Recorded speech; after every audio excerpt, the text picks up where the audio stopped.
This is Trey. I'm a Boilermaker, and I've been traveling for work for a little while now and figured I'd share my advice with those of you who are considering traveling as well. So we're on the same page. Let me clarify what I mean by traveling for work.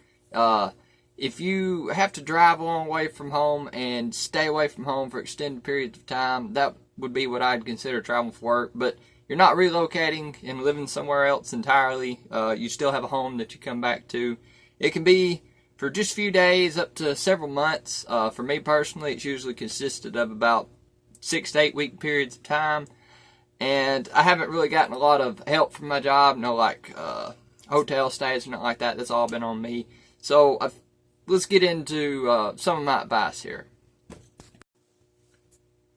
First off, you're going to have some money saved up before you begin thinking about going to a new job that you got to travel for, because it's going to cost you money to get there. It's going to cost you fuel to get there. You're going to have to pay for a place to stay.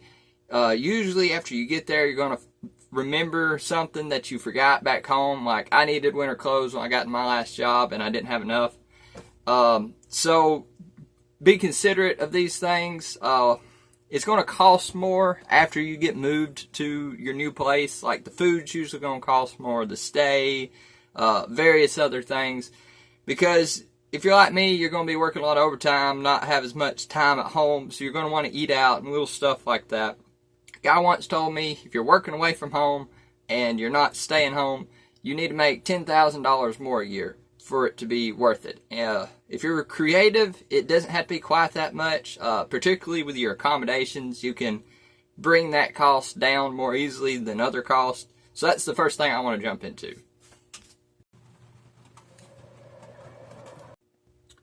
So when it comes to accommodations, if you're like me, Boilermakers are kind of considered a seasonal worker.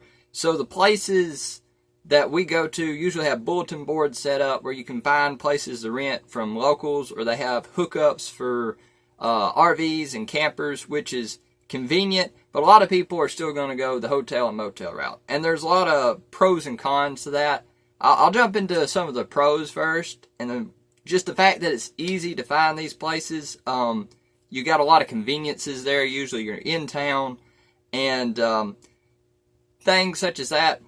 The other route that I went with, like campers, it's harder to find the places where you want to be hooked up, but it is a lot cheaper. But I'm away from town. I don't have an easy to access laundromat here. I got to fight all the other campers to get to the washer and dryer we got set up over here. So there's various little things that I want to get into that you need to be aware of, just like when it comes to your daily routine. That's going to be a little different.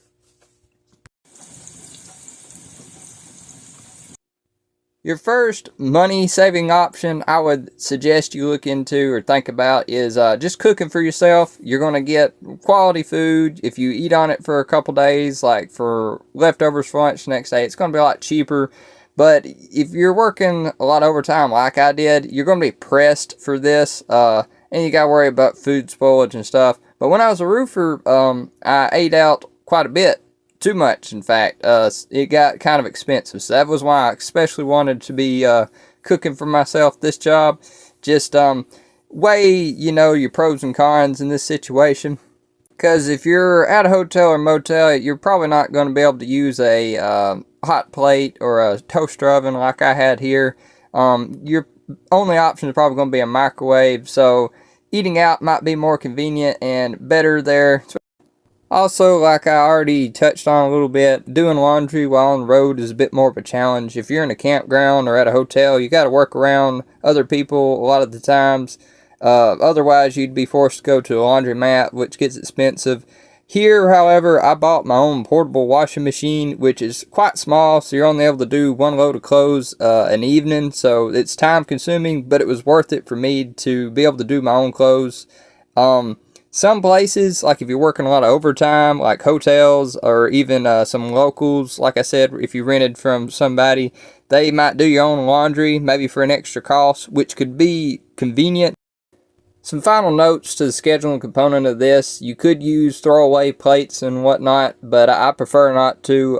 And if you're at a campground, you're obviously going to have to do your own chores. But if you're at a hotel or motel, they'll help you out with a little bit of this, such as washing your towels or taking out your garbage, which could be worth it for you. Some other things that you may not have considered when it comes to traveling for work is what are you going to do with your house back home? Like, there's still electric bills and water bills and garbage bills to be taken care of. I personally was remodeling mine, so I had them cut off for this job. It's going to take me a while to remodel anyway, but for most of you, you're going to need to have a relative or a friend or a neighbor that can pick up these bills for you. Particularly someone that you trust signing checks, or to be able to communicate this with the power and water companies and whatnot. Other things you're going to run into is doctors. Like, it's hard to get to a doctor when you're not around home. I had to scope out a few and worked real late one night and had to go clean to the next town an hour over to find one that was open late. That's something you usually don't think about. Auto repairs, I've not been able to get a major auto repair that I needed taken care of here. So getting another vehicle is definitely difficult. Over the weekends might be when you have to do it.